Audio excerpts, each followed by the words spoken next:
Tezlom Podcast. It's going to be a slightly difficult one, this one for me, because I know this guy quite well to a certain degree. We've had quite a lot of chats, but I kind of know where I want to go with it.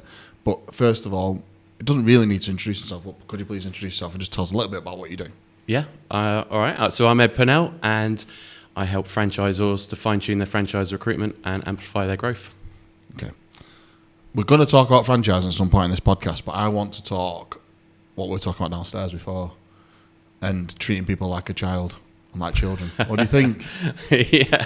It was an interesting chat, that, wasn't it? Yeah. I guess more recently, actually, I've been feeling that I haven't grown up as much as some other people have, you know. You see, you hear a lot of stuff, especially when you listen to a lot of podcasts, and you're like, man, I'm not grown up at all. But and sometimes you beat yourself up about that sort of stuff, right? But what we were saying downstairs is that actually we should perhaps be more childlike, because they haven't got all those inhibitions, have they? All them guards up and all them walls and... Yeah, exactly. So I was saying to you about my daughter just not caring who it is in her class who's upset. She'll go over there and look after them, give them a hug, bring them through it, and it's like, that's more like what we should all be like, you know, because we might not approach someone because we think they might be offended that some random person's coming up and saying, "Are you okay?" when you know nothing about them. My daughter's like, whatever, I'll just go over there and make sure they're right. Yeah, it's such a nice chat, wasn't it? I took something from that before. I was like, I do actually try and live my life a little bit like that, but being more childlike is the key. I talked to you about Jackson with that Indian little boy who started in his class, and he was trying to pronounce his name, and then he said he's got no friends, and then he made friends with him, and he was like, he's going to teach me how to talk Indian. And I was just like, that's so good. And I think he's been to a birthday party with him since, and like he's like become big favourite in the class. And I love that, how people, they just embrace newness, embrace new people in their life, want people to feel good. And sometimes it doesn't always feel like that in the business world or the adult world, does it? No, not at all.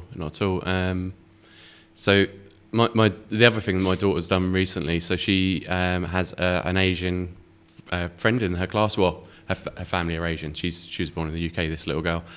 She's gone around their house, and they've got these little snacks called Horflakes, right? Which sounds really wrong, doesn't it? Yeah. They're just like pressed fruit little things, and bubble tea and all that kind of stuff. And she's tried it all around there. She's gone, can we go get some? I want to go to the Asian shop, supermarket, and go. And she's in there, and she just wants to try absolutely everything. It's amazing, isn't it? I'm so proud of her, because when I was a kid, I remember just like, I'm not eating onions. I still don't eat tomatoes, to be fair. I'm not eating oranges. I'm not trying any of that weird stuff at all. But she's totally embraced it, and it's like prefers that stuff a lot of the time, which is really nice to see. And something in it, mate. And I think we both could take something from that chat. Just embracing new stuff. Yeah. The other question I was going to ask you, and this I don't know what you're going to say. It might be too deep. What's better, big career or being self-employed? I've not really had the big career, right? But you did have a big career, though, didn't you? It's been all right. I mean, it's not been that massive, but it's being self-employed is an easy one, really, because I didn't have the kids back when I was in a career, but I get to spend a lot more time with them. Is that the main thing? Get to do that kind of stuff, but also get to be myself a lot more. In corporate, right, you get told your uniform, and instantly that's stripping away something from you, isn't it?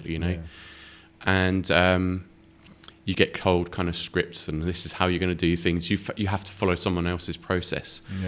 And I didn't realise it, but I've always struggled to follow other people's processes a lot of the time. I like to do my own thing and just whatever feels right at the moment. And you have got a rebellious side too, haven't you?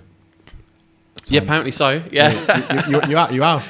You say it in a really diplomatic way, and you don't come across like a renegade, but you have got a renegade side to you.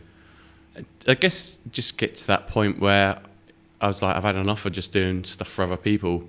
So I guess in my career, what I saw, and the people that I worked for, they've all been great, right? So I don't want that to come out of this that I've not enjoyed it. Because they give you all the skills and you loved it and stuff like that. There's nothing wrong with that. At times it's been frustrating and stuff like that. But like when you stay with a company for long enough, you start to kind of learn about, you go almost higher up the hierarchy and understand kind of what their drivers are and what they want. And when you get to the person at the top and you kind of go, so what is it they actually want? It's maybe to fill their pockets to give to their kids. That doesn't align with me. And like, that's not what I want to do. Yeah. So all the stuff like earning commission and things like that, it almost doesn't fill you with joy. It's good. You get the money. You can go and do nice things, go traveling or whatever. But it doesn't kind of fill your days with joy. So being self-employed, if I want to start a new podcast, I can just go out and start a new podcast and it'll be whatever it is that I want it to be. If I want to go and sell a particular service or product, or if I don't want to work with that person, it's my choice at the end of the day. And and I guess then sort of going on that rebellious bit, so coming into the franchise industry, I saw a lot of the stuffiness that I wanted to get away from, because I could see that it just goes up the hierarchy. That's not me. And so that's why I just did things like start a podcast and start an argumentative podcast and shit like that, Yeah, no, it's good. He's good. He's good. He's not. I mean the rebellious. I mean doing the disenfranchised podcast and the other podcast he did. I feel like for me, it's. I mean, you've always given me loads of advice and help, and we've had some really good conversations, and I'll always be eternally grateful for you for it. I think we've got a nice relationship. But I think even when I've talked to you behind closed doors or just on the phone, there's always been an element of you where you're like, yeah, but I want to do this, or I do this, I want to do it that way, and it's a nice trait to have that, I think. But I think that's probably. Would you say that's always been within you? It's difficult to know, really. I've not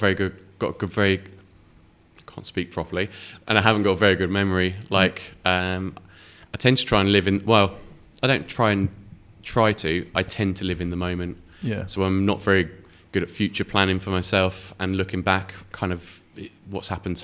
It's more about kind of enjoying the moment, really. So I don't remember a lot of that stuff. And my mum, bless her, she just tells me that I was such a good boy, really well behaved, and all of that. My son, though, he is rebellious. He is defiant, and I think he probably gets a lot of that from me. That's got to say. Naturally from me. And so when I talk to my mum about him, she's like, "Oh, you used to do that, and that's fine." I was like, "Okay, but he's a pain in the arse." Yeah.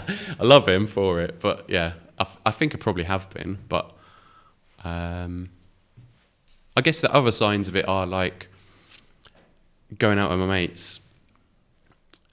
We'd all go out together and start drinking, but as soon as you get to a point in the evening, I'd be like, I'm just going to go meet some new people and just wander off. I'd just go and do my own thing, because that was what was fun for me at that moment in time. And so I don't know if it's rebellious, it's just kind of, I don't know what the right word is, but I know what you mean. Following the path that feels right at the moment. In the moment, Yeah, maybe rebellious is the wrong word, but happy with your own sense of direction or something like that, isn't it? There's something the right terminology, but I can't put a finger on it right this second, but I'll think about it. Yeah, but there's then the other battle, which is not having self-confidence. Yeah. It's weird. I think it depends sometimes. I don't know if you find it, but it depends on how your mood is. Depends on how you kind of reflect on yourself. So sometimes I am hyper confident and just like, right, I'm just doing it. Bosh, get out there and see what happens. Who cares? Yeah. Like starting a business, I was in that frame of mind. I was like, well, if it doesn't work out, I'm just going to go and find another job. It'll be easy. It's fine. But in another moment, then, if you're not feeling so good about yourself, you kind of look at, you criticize yourself and like really are harsh on yourself about everything. And it's like, I'm shit at everything. Yeah. I've got these two sides. And I don't know if that's like, I don't think it's anything like bipolar or anything like that. But there's two conflicting angel and devil sort of stuff going on. But I don't know if you imagine have some of that as well. But I wonder if it's in everybody, Yeah, I don't know if it is. Kay, would you say it's in everyone? I'd say yeah, but I think what's going on at that time, where you work, who you surround yourself with, what you're taking in determines which way you go. Yeah. I think I was going to say something similar. I think your activities, what you've been doing, I think who you've been around, and sleep are like the key. Sleep's probably a big one that I'm noticing at the minute. I think they're the three things that I've noticed in myself. Who I've been talking to that week, who have been around, what's them conversations been like? Because if they've been like stressful, central nervous system feels shocked, I've been upset, angry, that affects my sleep. Yeah. If my sleep's affected, everything's bad.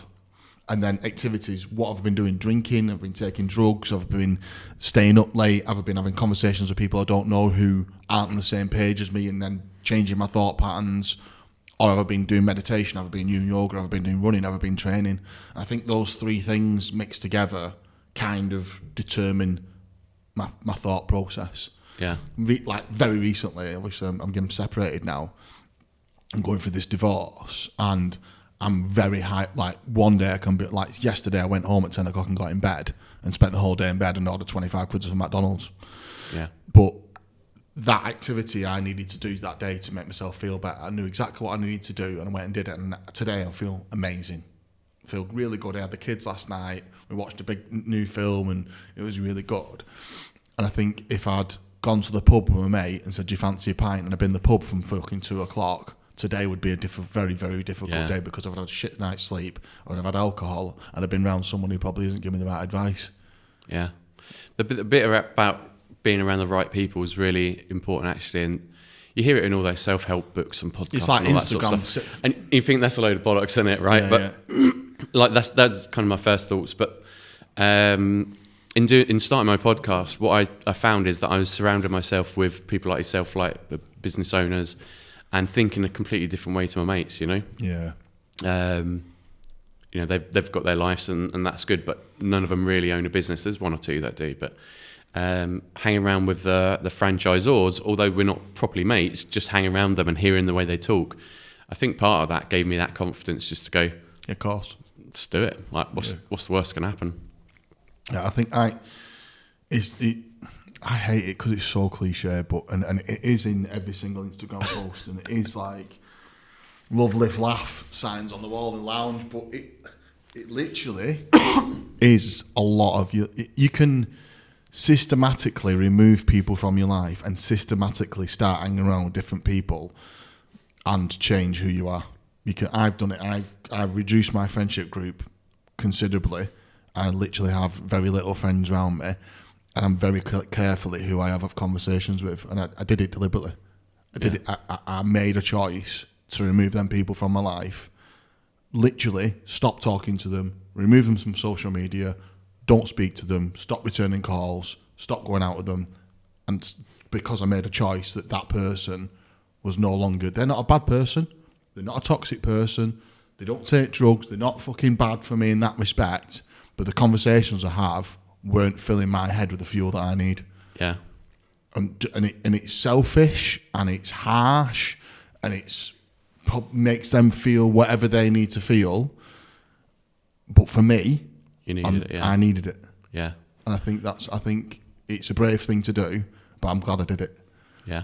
And I think it's just. And I think who you speak to on a daily or weekly basis. Now, you're always going to speak to your wife. You're always going to speak to your kids. You're going to always have one or two friends. But I think if you can push your conversations out, I think it does take you leaps and bounds. Yeah. I think it does take... I wouldn't want not to speak to Kay every day of my life. I don't think. I think we speak... Ask me the same question. Yeah. And I think it's good to have your people who pour into you and pour out of you, and I think that's massive. Do you find they come from surprising places, those good people as well, though? Yeah, I think they do. I think I never see you in a different light. You're like me. If I talk to you in this podcast, you're exactly the same as we're in my office downstairs, and you're exactly the same on your events, and you're exactly the same when you're walking around the camera at an expo. You don't change who you are. And I think as long as you're like that, that invites new people into your life, and I think it's embracing them new people if you feel right for you.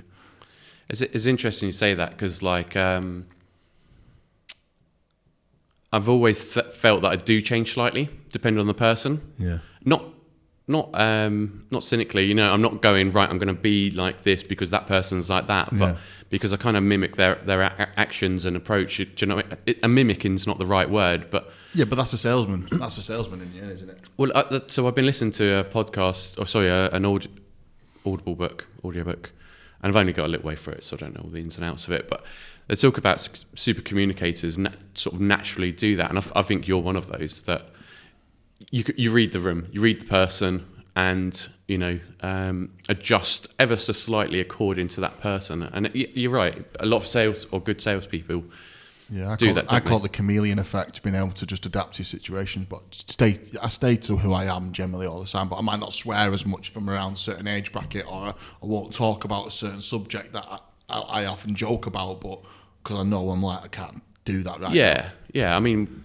we'll have a laugh and a joke that's I wouldn't do with someone else over there, because you just sort of temper it a little bit. But I think part of it as well is I was talking about the clothing in being in an office working for someone else. You've got that uniform. Yeah.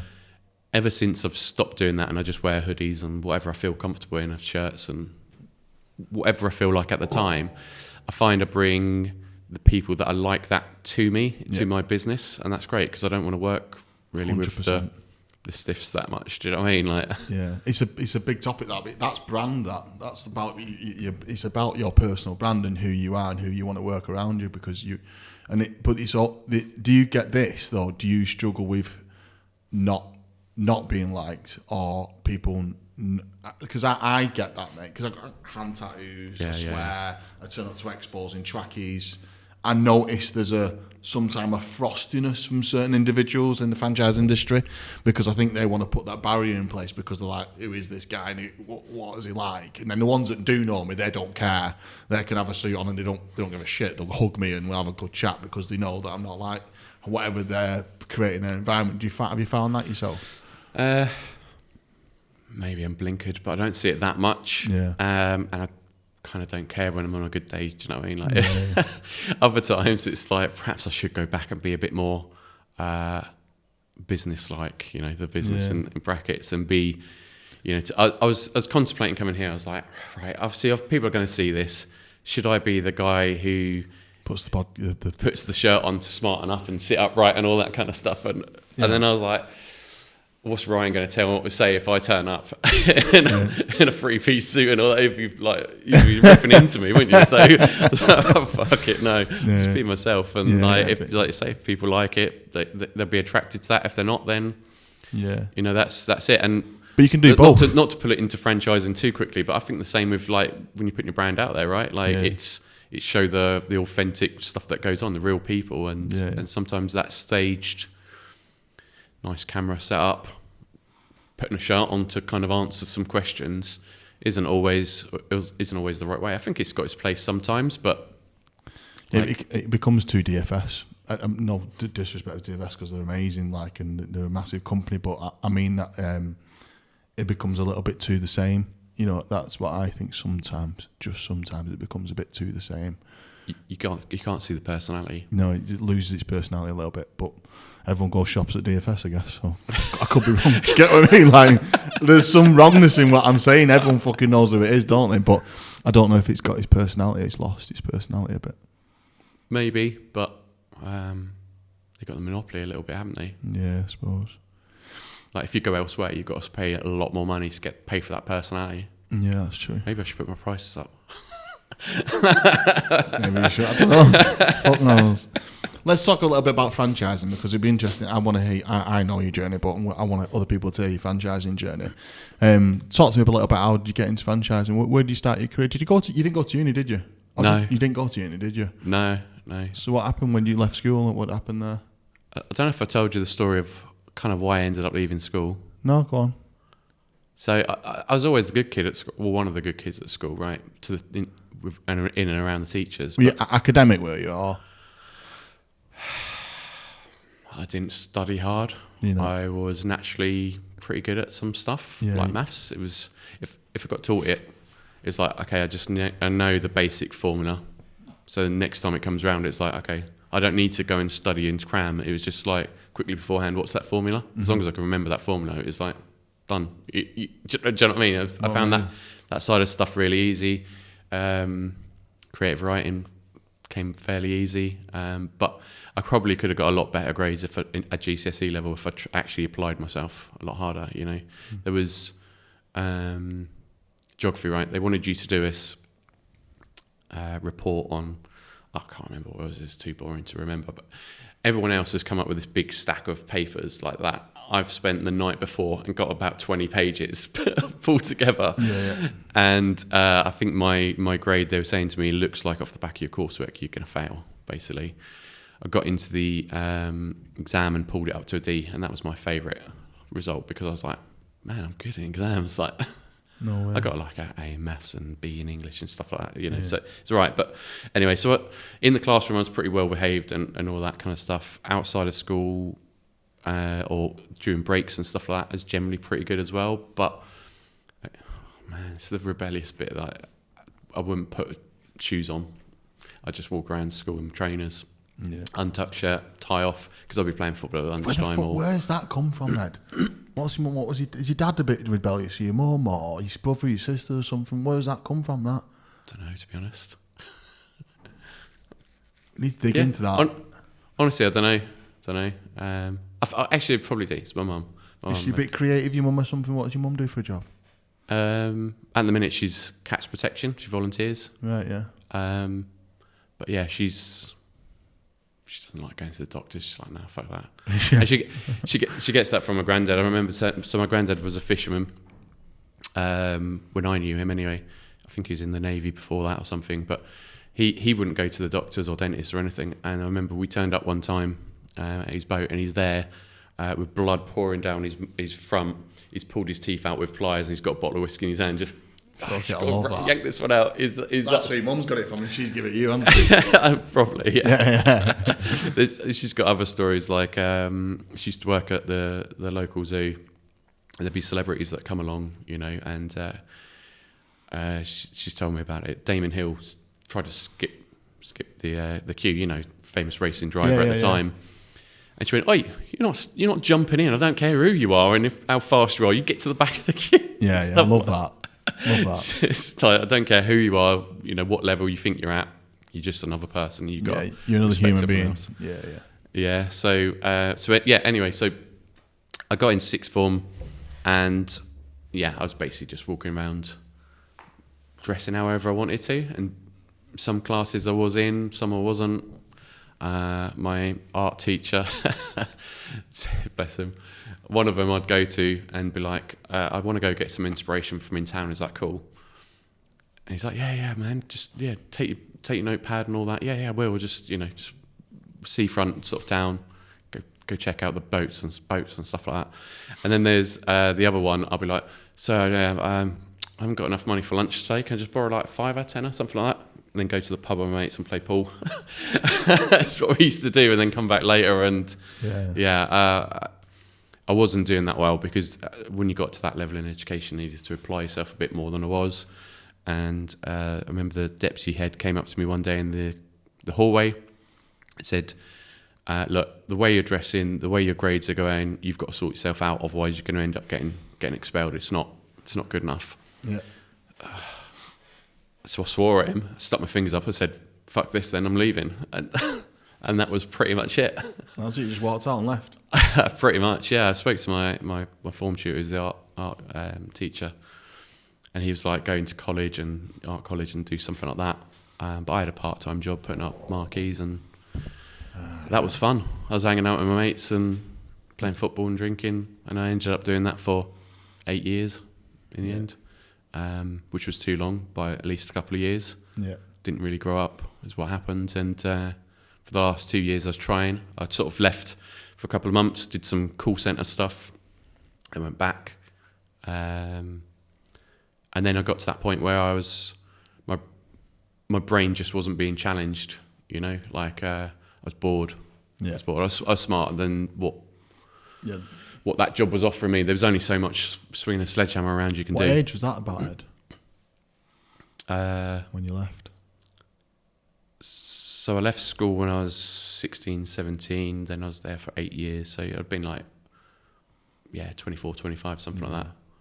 And part of that is because my wife was, we'd got together before that, and see what she was doing and seemed to be interested in. So she's doing recruitment. All right, yeah. And so she just sort of helped me guide into that path really, and sort of fell into recruitment. Started on a temporary contract. 3 months in, the recession hit, and I still managed to stay there for 2.5 years. So did all right.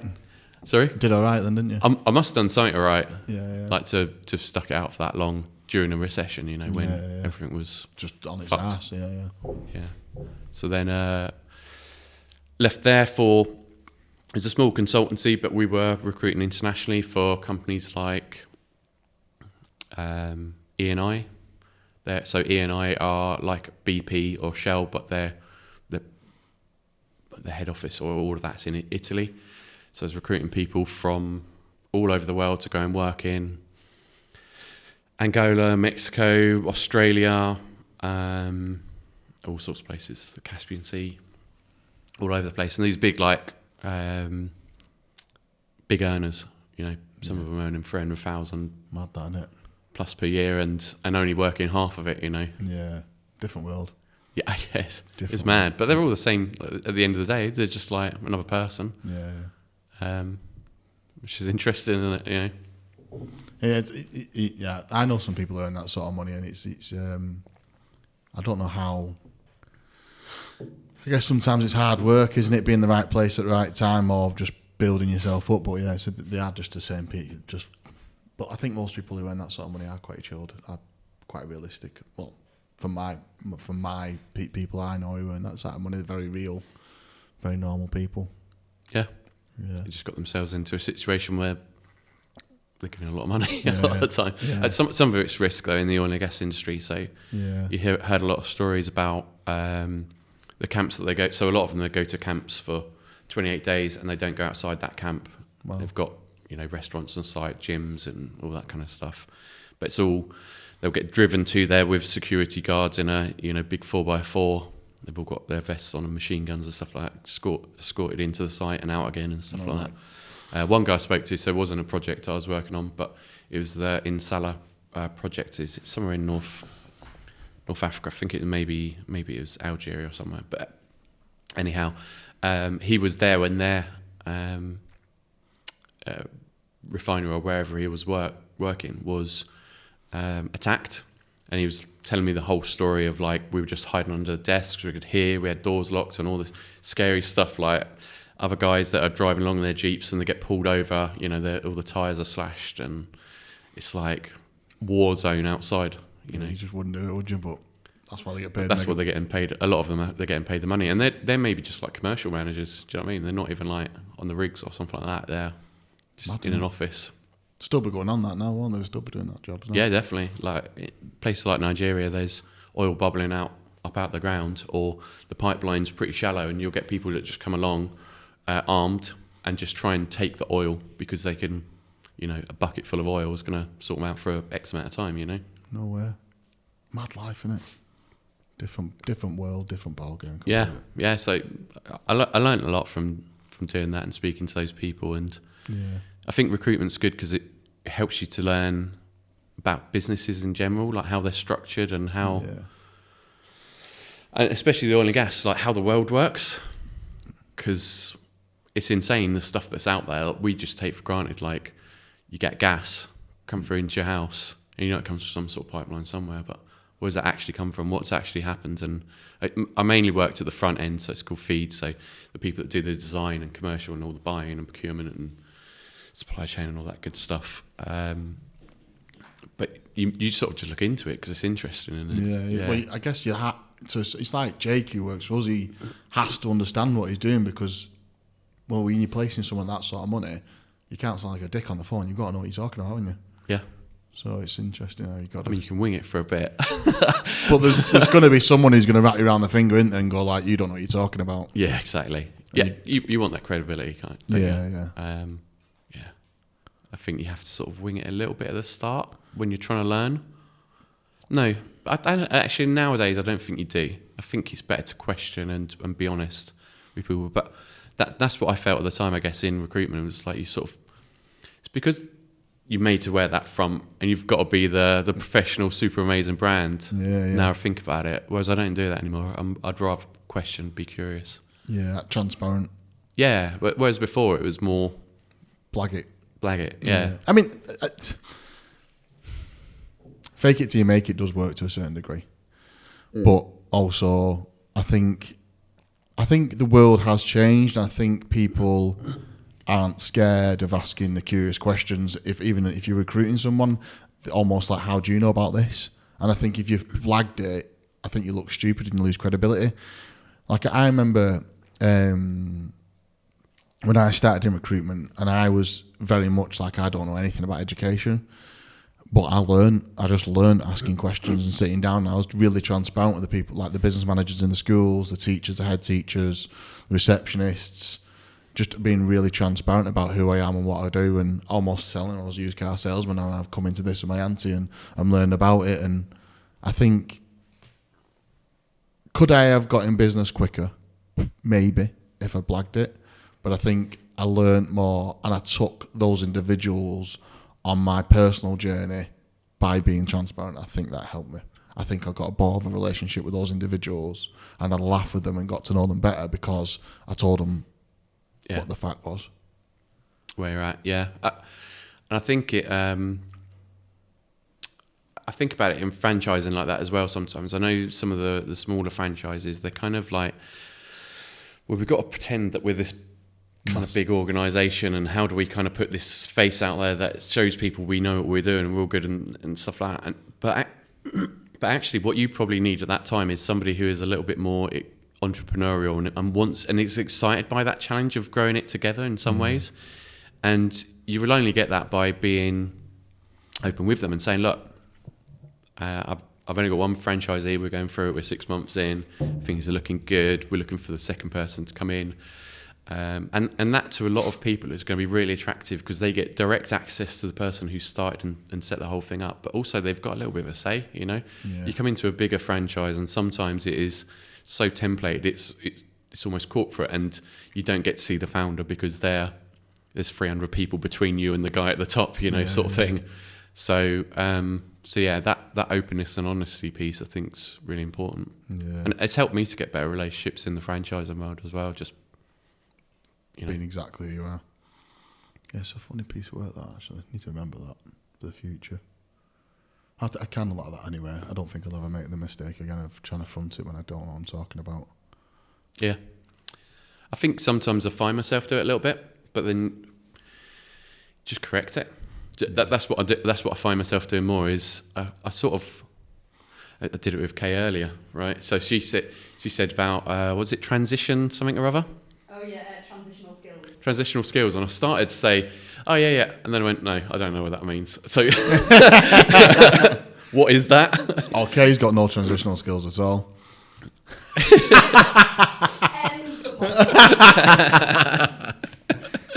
I think. But you know what I mean? Like that, I don't necessarily mean in like trying to blag or sell something, but just in every day, like you do it, don't you? You just naturally go, oh yeah, I know what that is. And yeah, it's them little white lies you don't want to do anymore. Yeah, but I'm trying to. Well, I do. I pretty much cut that out and just say, same. Actually, I don't know what I'm on about.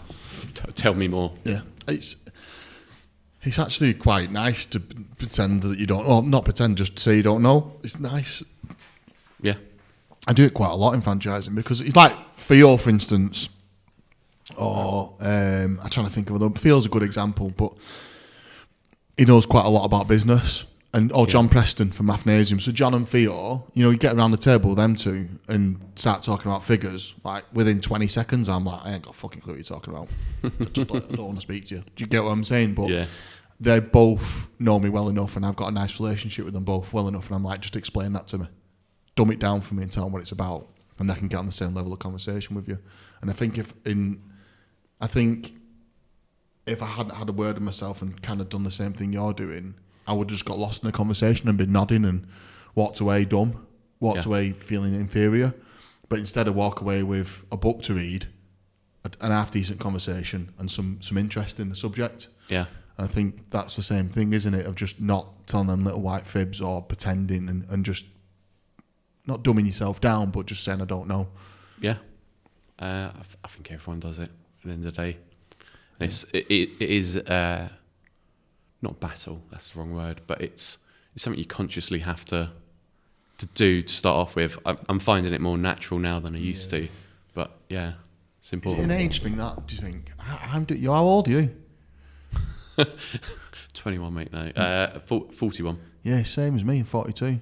Yeah. I think it's a male age thing. It must be. I think you just kind of get sick of your own bullshit. Well, I do. Maybe. I did. Yeah. I think when Tom died, I definitely went through that piece of work. I was like, I'm no longer being anyone I don't want to be, in a nice way. I'm unapologetically myself, but non-offensive. Yeah. I think that's... Yeah. It's interesting. Yeah. I think the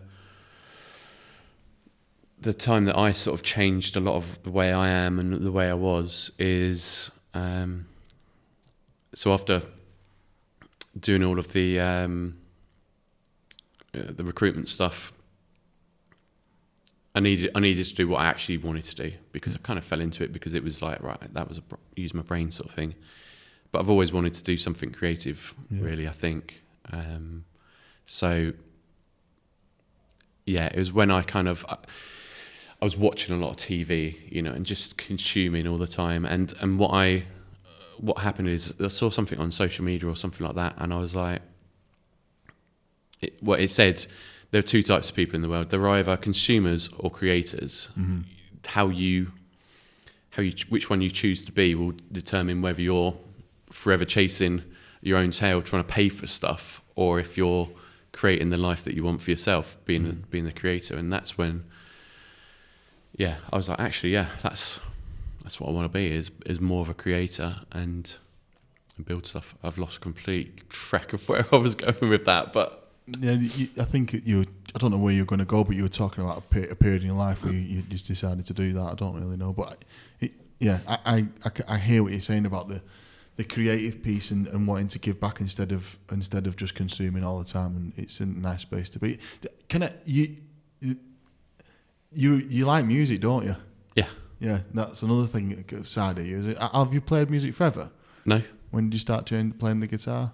4 or 5 years ago. Is it? Do you think? Why did you like start? I say, I think that message on social media, whatever it was, it just really woke me up and was like, yeah, I need to sort something out. I think because in recruitment, I wasn't enjoying it. Mm-hmm. I think there was a moment in recruitment where I was leading a team, and two of the team members weren't performing as well. We were trying to build a new desk, and we were getting there slowly, but just had our best month as we were building it, and the next month was dire, like almost nothing on the table. And I went and spoke to the MD and said, what can I do? Like, I've tried incentivising them, I've tried having a bit of a go. What do I do? You need to get out there and make more calls. And he banged the table, and I was like, I've done that. No, just more calls. And I was like, you've got nothing else to teach me, have you? Yeah, you're done. And so we just had a kid at that time, and so I was feeling the pressure to keep working, keep on making the money, keep on getting the commission come through, so that could sustain everybody. And it just started to pull a weight on my shoulders more and more and more. And I was just like, I hated it. Hated getting up in the morning. Hated doing stuff. And that social media post just helped bring me out of it and move it into a different mind. And I started writing down my core values and what I was good at, what I wasn't, what I wanted to do, what I definitely didn't want to do. And I started looking for creative roles. But of course, nobody wants a recruiter to be a creative person, right? They missed that there is a lot of creative stuff that I was doing, and understand the sales and marketing piece, because you do as a recruiter, right? That you do sales and marketing. So it wasn't until 18 months in that I got an opportunity of searching for jobs that I got the opportunity with expense reduction analysts, who I think like their recruitment background. They were like, yeah, we're getting to do a bit of sales as well. Yeah. But again, I'm losing track again, mate. Like, no, it's not. I'm just rambling. No, you're not. It's great. So just talk to me about what do they do in analysts? So expense reduction analysts, they'll go into a company and look at everything within their costs, in their P&L, and just go, okay, we could probably save you money on your stationery, on your energy bills, on water, on transportation, fuel, whatever it is, right? What was your role? Was you went to do that way, or were you brought in to be an analyst? No, so I came in as the franchise recruitment marketing coordinator for EMEA. That's the Franchise recruitment marketing coordinator for EMEA. Wow. And tell me about that. Is that your first role into that? Was it franchising? That's how you got into franchising? That's how I got into franchising, yeah. And I'll be honest, when I saw the advert, I was like, fucking boring shit this sounds like. Do you know what I mean? And then it was a little bit at the point where I was like, well, what other options have I got? Let's go along to the interview, see what they're like. And I met two guys that absolute legends, absolutely love them. And there's a French guy, Florian. And it was like we'd lived the same life to some degree. It was so cool. And we just connected really well. And I loved that. And then the kind of final meeting was with the guy who'd become my boss, Arndt Halbach. He's from Germany. Coiffed, blonde hair, such a cool guy. Sort of rocks in and goes, yeah, cool, yeah. Asked a couple of questions. Right, you in? We're going to Barcelona next week if you're up for it. And I was like, yeah, this is brilliant. And then what happened is, you start to learn about ERA and what they're doing actually at the cutting edge of business, because all the new technologies that come out are really useful to help companies save money, optimize what they're doing. So actually you find out all these little stories and it's really interesting. But my remit, my role was really to look at lead generation, but also a bit of everything. Like with every franchise company, it doesn't matter the size. They've got about 1,000 franchisees now. It doesn't matter. Everybody internally wears many hats with any organisation and any franchise organisation. And so I was doing various things like writing articles at times for what franchise. I was creating social media posts. I was running LinkedIn LinkedIn campaigns. I started doing calls, so was doing a bit of headhunting for them, which was trying to get into new territories, and so it was a case of like going out and finding the right people, and so using a lot of that recruitment experience. We were redesigning the processes, so it's a big part of that, and I was taking a lot of what I learned in recruitment and bringing that to the table. Then we started recruiting people to qualify calls and do that kind of headhunting at the front end, so training them up. We had country managers who were in the EMEA region, who I don't know if you know it or not, but I know a lot of people don't in the industry, so I'll explain it, I guess. But area developers are like master franchisees, but they have less responsibility. The head office still support them a lot, so they'll do the training, whereas a master franchisee will have the training there maybe within their own team.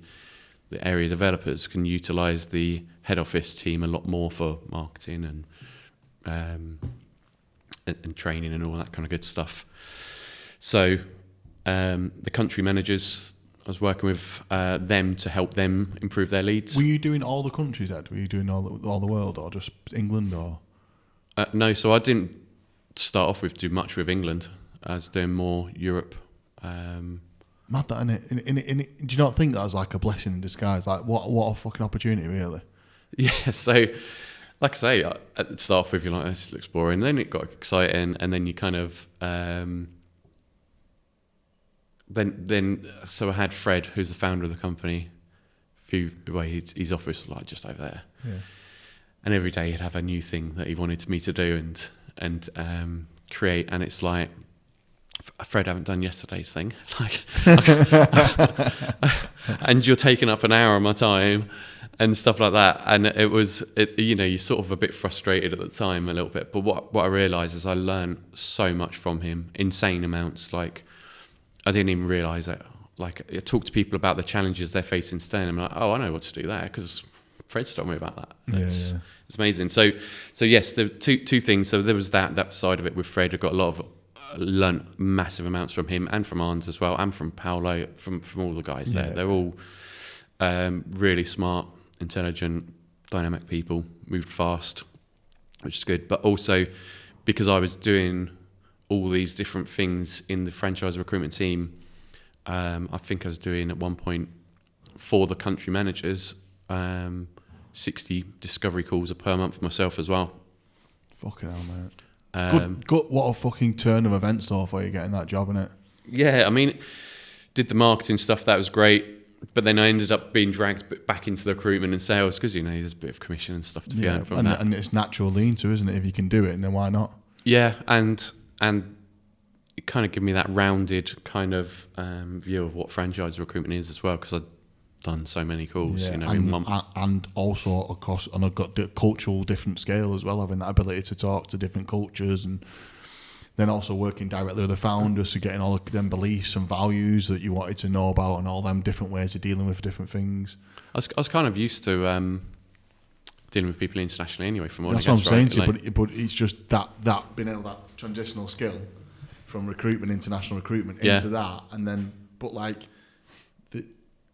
I couldn't offer you that. For Tezlom, I couldn't offer you international recruitment. I could offer you recruitment in the UK, but having and like pretty much you're doing what Kay does job, but like having that ability just to have been on an international recruitment level and then go into do international franchise recruitment. Amazing, isn't it? And then grasping it and using all your skills to do it. You say that, but you kind of forget. You think it's this whole new thing, like, because a lot of the time it's called franchise sales. It's like, right now I need to be sales, or now I need to do marketing, and to sort of fall into the tropes of what they are, like what you expect them to be. And then as I started doing more of it, I was like realising actually it's more like recruitment, because you're talking to people at that point in time in their career or their lives where they need to change something. Yeah.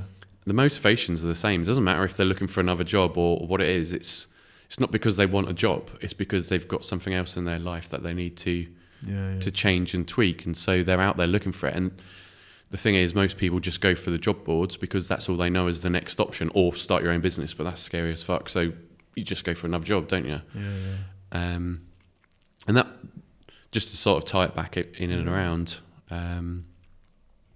Actually, no. You said you asked something about did I work international? Like just I did stuff for the UK. So I worked with the UK team, redesigned the process. We've got a new person in. Yeah. It was stuff. I supported the US team as well with a lot of what they were doing, and the Australian team. I was doing some calls for the Australian team as well at some point.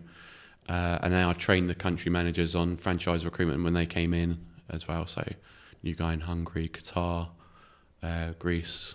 You know, mate, the amount of things you'll have learned and gone to will be amazing, won't it? Yeah, and a lot of these guys, it's a bit surreal. So there's a guy in Portugal that was sort of supported at early days, and it's like ex-CEO of PepsiCo for Europe or something like that, and you're like, oh, yeah, what's he need help from me for? But you do, because you all have sort of different skill sets, don't you? You know?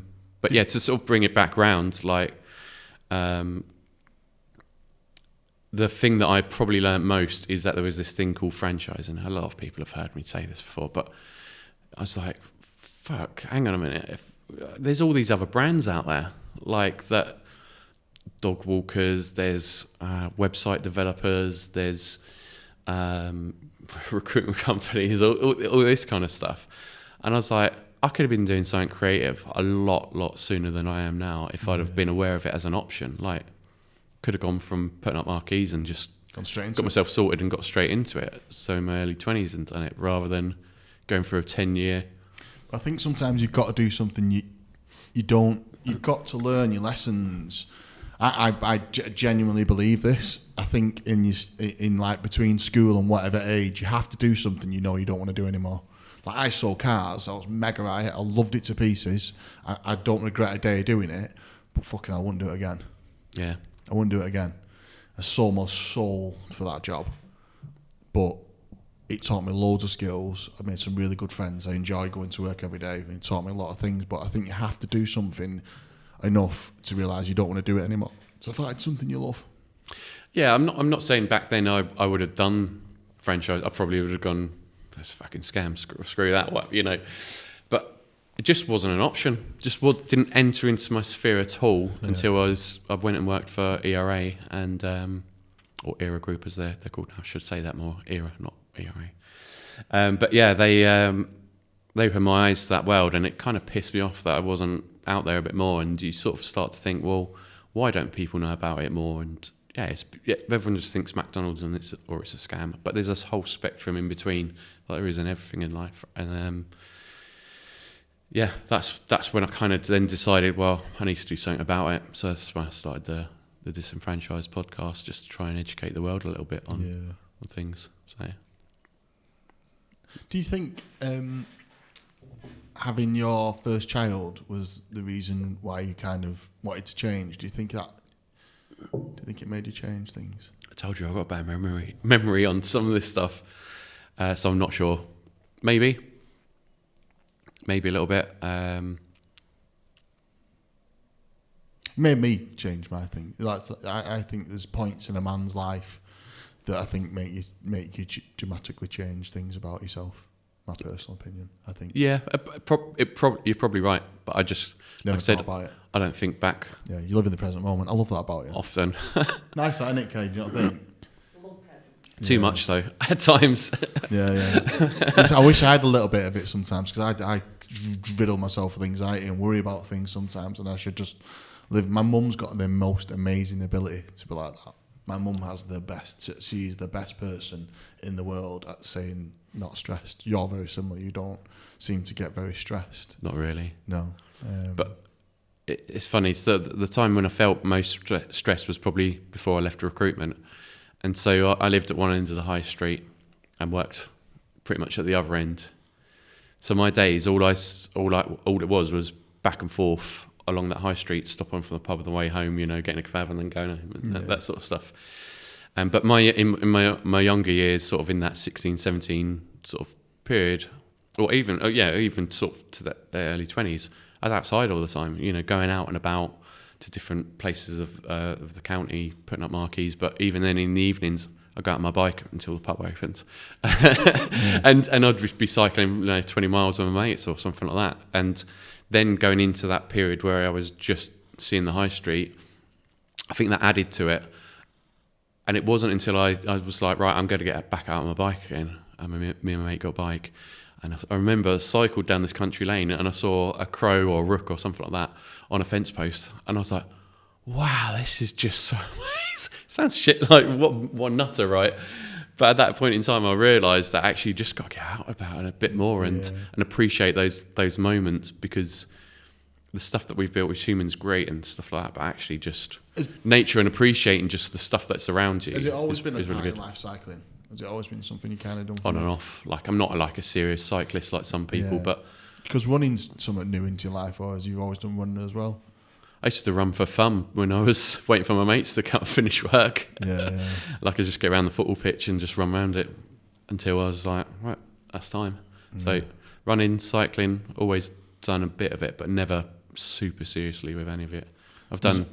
Can you remember why you did it? Was it to deal with stress or to deal with life, or was it just because you loved the exercise side of it? Or yeah,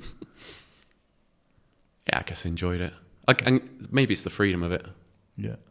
Especially cycling is more the freedom of it, because it's just peace and quiet. Yeah. And seeing different stuff. I always see like interesting things, or at least I turn them into interesting things maybe when I retell the story. So I went for a walk the other day, right? So I've come out of my house, gone round the corner, and as I'm walking along, a Merc's just pulled up alongside me, and a bloke walked out of the house, and I just got this whiff of weed all of a sudden. Then they've done this little handshake, and the car's driven off, and I was like, so that's a drug deal, right? Okay, I keep on walking, gone through into sort of a new sort of route for me to walk, and found a couple shagging in the field. No, so I was like, what the hell's going on? And then I've gone a bit further, and this train's come past, and it's the Pullman train. It's one of these fancy ones with all the like curtains and stuff where people are sitting there having meals. And I was just like, this is fucking ace. Like, what random it's walk. hilarious. Like, but those sorts of things always just seem to happen to me. It's always me who's got that weird story to tell. So I don't know what you asked. I just had to tell that story. No, it's good. I think there's something getting outside and moving is definitely a big part of my life. I do it for stress. Really, definitely, I do it because I feel like I'm going to blow up if I don't get outside. But I didn't always used to be like that. For years and years and years, I didn't care. It wasn't until I lost Tom that I really started to focus on it. I went to the gym quite a lot from a younger age, from like my late 20s. Didn't really care about it. Maybe in my 30s, actually. When was it, Charlene? 28, maybe. Started at the gym. And it was just because I was fat and overweight and sick of drinking and blah, blah, blah. And then from that point onwards of now, it's just like a big part of my life. And probably going to end up doing high rocks next year or something like that. Or go and do an ultra run or something like that. But yeah, for me, it's that piece of forgetting about life for a little bit and getting out of my head. Yeah, I think because I live in the present, I just appreciate some of the little things that a lot of people might be head down on their walk somewhere or something like that. But I'll just have a look around and just be like entertained by some of that. Something. There's sometimes there's just little things that amuse me as well. Like I'm listening to music or something like that while I'm running, and then you see someone going the other way walking and they're sort of waddling and they're just going along to the beat of the music, and I'm just like, that's so it makes me chuckle just because it's a little thing. It's just weird how that coincidence happens, you know. And there's two nice little traits there, isn't it? You've got this rebellious side of like, I'm not adhering to certain things, and then you've got this really nice living in the present moment, haven't you? Yeah, I guess so. Yeah. It sometimes goes though, I think. Is it? Yeah. Because at some point life sort of takes over a bit more, doesn't it? And you have to get serious about stuff because... Kids, mortgages, wives... all that kind of stuff. Yeah. But trying to live and doing it most of the time. Yeah, and I think getting out and about is probably one of the easier ways to do that, isn't it? You know, process some things. What's the script now, Ed? What are we on with now? Where are we up to with work now? What are we doing now? So, starting a business, right?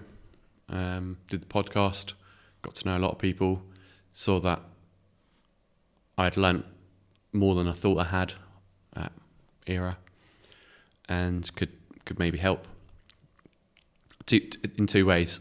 Help to educate the world on franchising as an opportunity, but also help franchisors. I probably started with the first one a bit more in the front end, but the more I kind of got into the business, I realised actually probably one of the better ways is to help franchisors to go about doing it the right way. Not there's the right way for everyone. Every business is different, right? But what I mean is try and move away from stock photos and putting that front up of we're a great organisation and just selling, you know. Yeah, 1980s. Yeah, trying to connect more with people and caring about who you actually bring on board, not just volume, numbers, that kind of thing. But also, you know, you see it on social media. A lot of people, when they put posts out, it's, are you interested in buying a franchise? And I'm like, nobody's sitting there going, oh, thank God that post has arrived. Yes, I have been looking and I've just been waiting for you to post that right there. And then it doesn't happen. That's not how you connect with someone. You've got to be, you've got to provide them value in their life, whether it's entertaining, educational, relatable. You know, you've got to connect with them that way first, so they become a brand fan, is what I call them, and then you can start to sort of sell to those people because you know they're your followers, they're your fans, and I say sell, introduce to them the idea that actually they can be part of this, stuff like that. So yeah, that's kind of where the high level overview of where it went, but just dive a bit deeper, I guess. I started off with a clear idea of what I was going to do, then lost my way. Just everyone needed something different and started to go all over the place, doing all sorts of different things. Because you can. Because I could.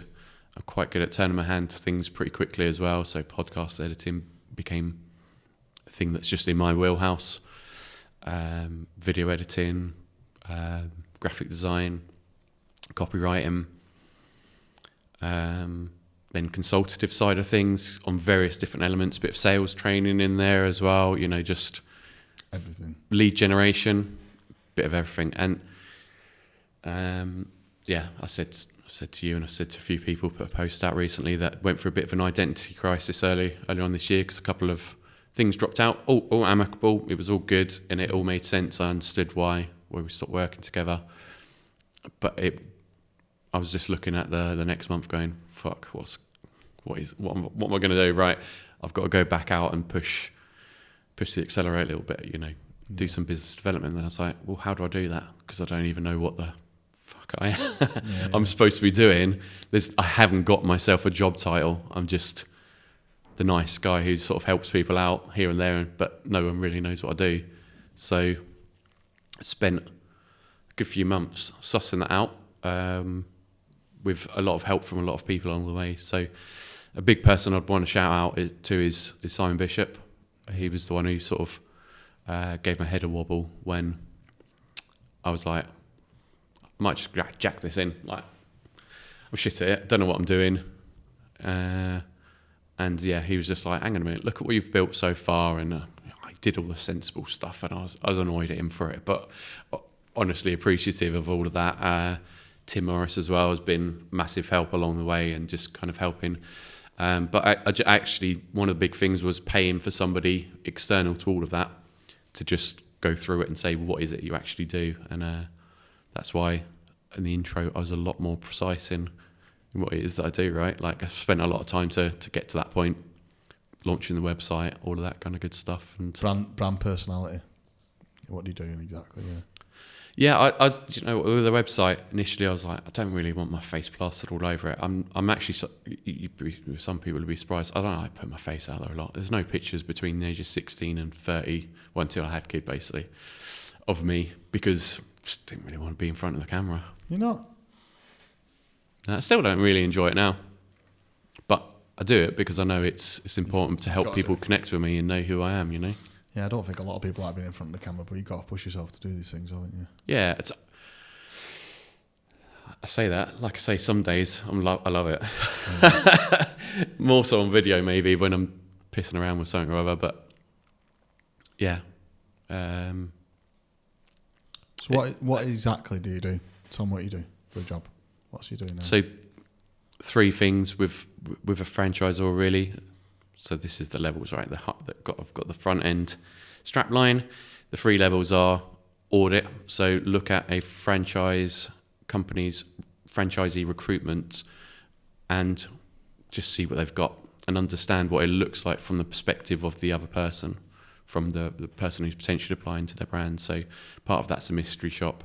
Part of that is going through the website and just seeing what that franchise page looks like. How easy is it to find out that they're a franchise? Looking at the social media profiles, have they actually got anything on there that mentions they're a franchise? Because they're just like little subliminal messages that can help. McDonald's have it on theirs. We're a network of local businesses that operate under a franchise model. If they're doing it, why the fuck isn't everyone else doing it on their social media profiles? So it's looking at all those little things, and I've got a system where I score it out of 80 or 100, depending on the package. And then move into a strategy workshop, so taking the feedback from that and going, right, well, what needs fixing? How are we going to build this out? And a lot of the times what I find is that people don't have a franchisee recruitment process in place. So from application, what happens, through to signature. So I help them to design and build that out for themselves with communication plan as part of it as well. Some sales training in there because people might need it. Yeah. No one's really taught how to sell franchises, are they? No. And I was taught by my dad, but yeah, do you know what I mean? But a lot of franchisors that start out, they haven't got a clue. They've decided they want to start franchising, but they do what they do. They don't know how to sell franchises. But they might be given a process and say you have that sort of conversation. But what I found really valuable for me in my early days in recruitment was a call structure, so that I knew how to control the call and push it into the direction that I wanted to. People would be bored of this one, but because I forgot about that when I went into franchising and did the first franchise recruitment calls, forgetting it, I spoke to someone for 2.5 hours, thought it was going so well. I was like, man, this guy is going to sign like imminently. It feels like that. and then I just sort of had this little thing sort of come back from when I was from recruitment. I was like, when can you start something like this? Oh, not for 2.5 years, mate, and 3 years. I was like, oh, fuck, I've wasted his time and mine. I've ballsed up. So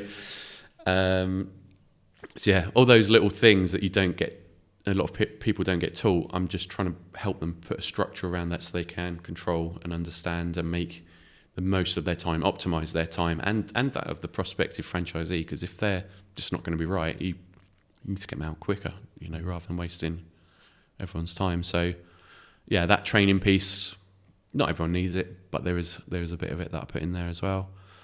And then the final bit, because you go through and look at that process, you identify where there's gaps. So sometimes people don't have franchise testimonial videos, or the brochure needs a bit of tweaking, or the website copy needs changing, or there's all sorts of different bits. Everything. That's marketing sort of really off the back of it. I'll be honest with you, every brand needs it, don't they? Everyone could look at it every 12 months and have any company. I had to do it for my business as well.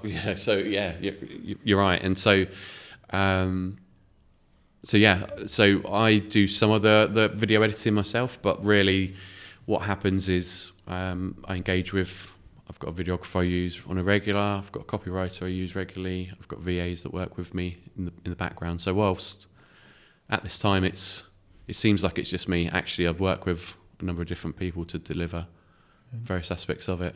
But you're saying earlier about the personal brand sort of thing, that on my website, I was like, no, I want to seem like I'm a bit of a bigger company. And then I realised actually it's in stages. I've got who was it who said this recently? Richard Few. I was speaking to him last night about it, from Sales Geek, founder of Sales Geek. They've grown massively as well, by the way. Have you had him on yet? No. Do it. He's great. Anyway, he's talking about you've got to do what you need to do at that time to get to the next level. Yeah. So if right now I need to be the face of it, I'm going to be the face of it until you bring some more teams on. Yeah, exactly. Till get to that point where now I need to get to the next level, and they can be at the front of it and stuff like that. Bring your team and they can be a part of it. Yeah, but it feels a lot better having that clarity now. This is what I am. This is what I do, and so I push forwards. I think it's the right thing as well, what you're doing based upon your past experience, and I think you'll definitely add value. Yeah, I mean, I know I do. And that sounds big-headed and confident. That's that side of me coming out, but yeah, definitely do, because you can see it. There's one particular brand that hadn't recruited for 18 months, 2 years. That had been using a consultant to recruit for them. Not got anything. They didn't recruit any. I found out that as part of the mystery shop, that the consultant was selling other brands, asking 2 questions and then selling other brands for whatever reason. And I just was like, that's why, mate, because he's picking the ones he wants. Yeah, okay.